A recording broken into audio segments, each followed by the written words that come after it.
Hello everyone, welcome back to home tutor. आज की video में हम देखेंगे उपसर्ग के अभ्यास के लिए बहुत ही महत्वपूर्ण प्रश्न। उपसर्ग क्या होते हैं, कितने प्रकार के होते हैं और इनका प्रयोग किस प्रकार से किया जाता है, इस पे हम पहले वीडियो में चर्चा कर चुके हैं। तो अगर आपने उस वीडियो को नहीं देखा है तो पहले उस वीडियो को देख लीजिए और उसके बाद इन अभ्यास प्रश्नों को आप देखेंगे तो आपको अच्छे से समझ में आएगा। और बहुत ही महत्वपूर्ण प्रश्न है ये सारे, विगत कई वर्षों में पूछे गए हैं परीक्षाओं में, बीएड की परीक्षा में, रेलवे की परीक्षा में और ग्राम पंचायत की परीक्षा में। तो इन प्रश्नों को आप जरूर देखें, इनसे आपका अभ्यास भी हो जाएगा और साथ में आपको पता चलेगा कि परीक्षाओं में किस प्रकार से उपसर्ग से प्रश्न पूछे जाते हैं। तो चलिए वीडियो को शुरू करते हैं। और अगर आपको ये वीडियो अच्छी लगे, हेल्पफुल लगे तो प्लीज़ इसे लाइक और शेयर जरूर कर दीजिएगा। साथ में चैनल पर नए आए हैं तो सब्सक्राइब भी कर लें। तो यहाँ पर पहला प्रश्न है, उपसर्ग का प्रयोग होता है। 4 विकल्प दिए गए हैं। पहला है शब्द के आरंभ में, दूसरा है शब्द के मध्य में, तीसरा है शब्द के अंत में और चौथा है इनमें से कोई नहीं। तो हमने पढ़ा था कि उपसर्ग हमेशा मूल शब्द के आरंभ में लगता है, इसलिए यहाँ पर ये पहला विकल्प सही हो जाएगा, शब्द के आरंभ में। शब्द के अंत में जो लगता है उसे हम प्रत्यय कहते हैं। उपसर्ग हमेशा शब्द के प्रारंभ में लगता है। अगला प्रश्न देखेंगे, प्रख्यात में प्रयुक्त उपसर्ग है प्र, त, आत, प्रख। तो प्रख्यात शब्द में मूल शब्द हमारा क्या है, ख्यात। ख्यात में जुड़ा हुआ है प्र उपसर्ग। ता यहाँ पर नहीं होगा क्योंकि ता अंत में लगा हुआ है और अंत में उपसर्ग नहीं लगता। इसी प्रकार से आत भी नहीं होगा क्योंकि ये भी अंत में जुड़ा हुआ है। और प्रख नहीं होगा, प्रख कोई एक तो उपसर्ग होता नहीं है, तो इसलिए यहाँ पर सही विकल्प हो जाएगा प्र। प्र से मिलकर के बना है प्रख्यात। अगला प्रश्न है, प्रत्युत्पन्नमति शब्द में उपसर्ग है। यहाँ पर विकल्प हैं प्र, प्रति, प्रत्युमति। तो सही विकल्प हो जाएगा प्रति। प्रति प्लस उत्पन्नमति, तो इसमें कौन सा उपसर्ग जुड़ा हुआ है, प्रति। ये विकल्प सही हो जाएगा।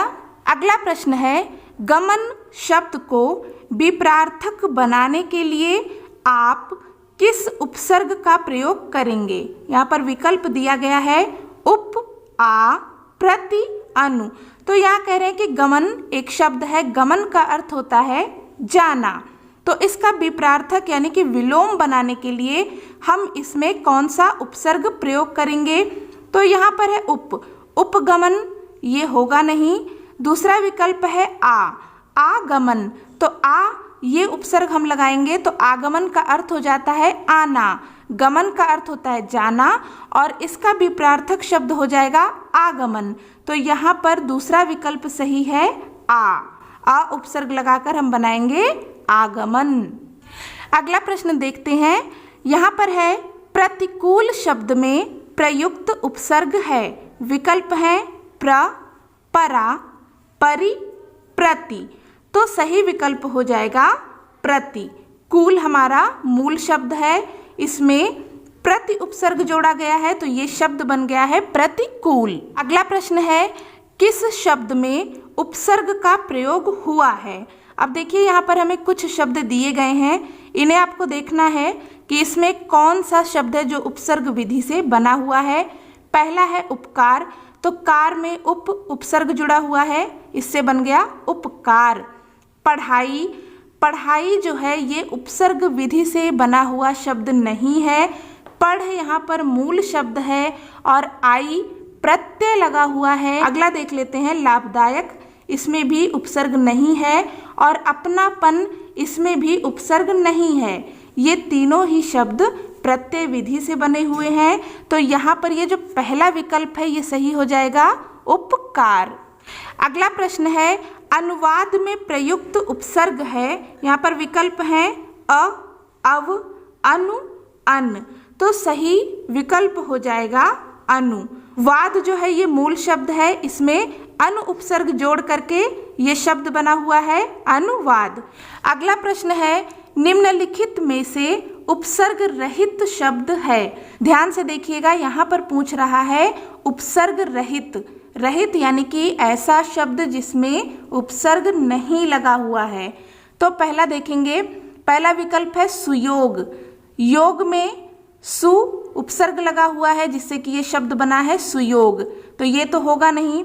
फिर अगला है विदेश, तो देश में वि उपसर्ग लगाकर ये शब्द बना है, ये भी नहीं है। अत्यधिक, अत्यधिक में अति उपसर्ग लगा हुआ है। अधिक जो है ये मूल शब्द है और इसमें अति उपसर्ग जोड़ करके ये शब्द बना हुआ है, तो ये तीनों ही विकल्प यहाँ पर सही नहीं है। सही विकल्प ये चौथा हो जाएगा सुरेश, क्योंकि रेश कोई मूल शब्द नहीं होता है और यहाँ पर हम सु उपसर्ग नहीं लगा सकते, तो ये जो शब्द है ये उपसर्ग रहित शब्द है, ये विकल्प यहाँ पर सही हो जाएगा। अगला प्रश्न है, स्पृश्य शब्द को विलोमार्थक बनाने के लिए किस उपसर्ग का प्रयोग करेंगे? यहाँ पर विकल्प हैं नि, अ, अनु, कु। तो स्पृश्य एक शब्द है जिसका की अर्थ होता है छूना या छूने योग्य, जिसको हम छू सकें।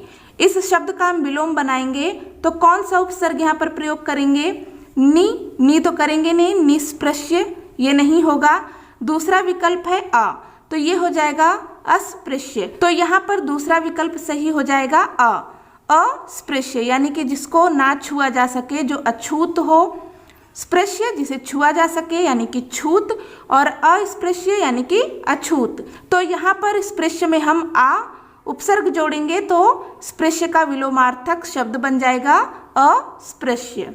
अगला प्रश्न है, कौन सा उपसर्ग आचार शब्द से पूर्व लगाने पर उसका अर्थ जुल्म हो जाता है? अब यहाँ पर क्या पूछ रहे हैं कि एक शब्द है, हमारा मूल शब्द होगा आचार, और इसमें कौन सा उपसर्ग हम जोड़ दें जो नया शब्द बने, उसका जो अर्थ निकले, उसका अर्थ क्या निकले? जुल्म निकले। तो यहाँ पर विकल्प दिए गए हैं दुर, अति, निर, अन।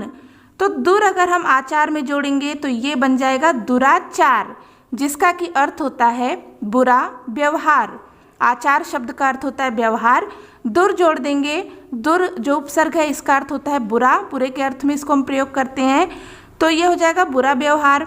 फिर यहाँ पर है अति।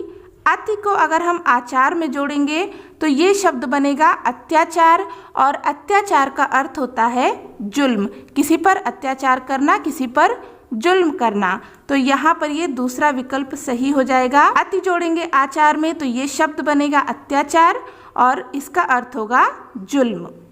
अगला प्रश्न है, व्यवस्था से पूर्व कौन सा उपसर्ग लगाएं कि उसका अर्थ विपरीत हो जाए? यहाँ पर एक मूल शब्द दिया गया है व्यवस्था, इसमें हम कौन सा उपसर्ग जोड़ें कि जो नया शब्द बने वो क्या हो? व्यवस्था का विपरीत अर्थ वाला शब्द हो, यानी कि विलोम शब्द हो। विकल्प हैं अप, परि, आ, अ। तो यहाँ पर देखिए अप जोड़ेंगे तो अपव्यवस्था ऐसा कोई शब्द नहीं होता, परिव्यवस्था ऐसा भी नहीं होता। आ है अव्यवस्था, तो अव्यवस्था ये भी नहीं सही होगा, ये गलत है। फिर यहाँ पर है अ, तो अव्यवस्था ये सही शब्द है। अ जोड़ेंगे तो व्यवस्था का विपरीत शब्द बन जाएगा अव्यवस्था। अगला प्रश्न है, बेइंसाफी में प्रयुक्त उपसर्ग है। यहाँ पर विकल्प हैं बेई, इन, बे, बेइन। तो देखिए यहाँ पर हमारा मूल शब्द क्या है, पहले हम मूल शब्द को ढूंढेंगे। मूल शब्द हो जाएगा इंसाफी, और इसमें जुड़ा हुआ है बे उपसर्ग जिससे कि बना है ये शब्द बेइंसाफी। तो यहाँ पर ये तीसरा वाला जो विकल्प है ये सही हो जाएगा। इंसाफी में बे जोड़ेंगे तो ये बन जाएगा बेइंसाफी। अगला प्रश्न है, किस शब्द में उपसर्ग नहीं है? यहाँ पर विकल्प हैं अपवाद, प्रभाव, ओढ़ना, पराजय। तो अब इनमें बताना है कि कौन सा शब्द है जो उपसर्ग विधि से नहीं बना है, जिसमें कि उपसर्ग नहीं जुड़ा हुआ है। तो पहला शब्द जो है अपवाद, वाद मूल शब्द है, इसमें अप उपसर्ग जुड़ा है तो ये सही विकल्प नहीं होगा।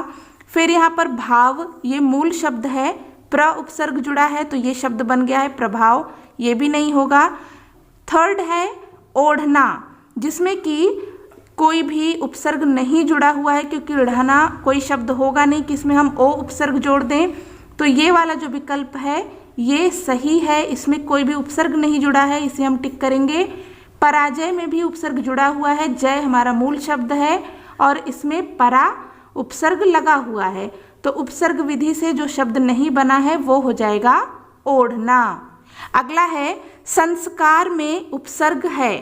संस्कार शब्द में कौन सा उपसर्ग लगा हुआ है? यहाँ पर विकल्प हैं सम, सन, सम्स, संस। तो संस्कार शब्द में लगा हुआ है सम उपसर्ग और इसी से बना हुआ है संस्कार। तो ये थे आज के उपसर्ग से संबंधित कुछ अभ्यास प्रश्न। होपफुल की वीडियो आपके लिए हेल्पफुल रही होगी। अगर आपको वीडियो अच्छी लगी, हेल्पफुल लगी तो प्लीज़ इसे लाइक करें, ज़्यादा से ज़्यादा शेयर करें और सब्सक्राइब करें चैनल होम ट्यूटर को। मिलते हैं नेक्स्ट वीडियो में न्यू टॉपिक के साथ। तब तक के लिए take care and bye bye.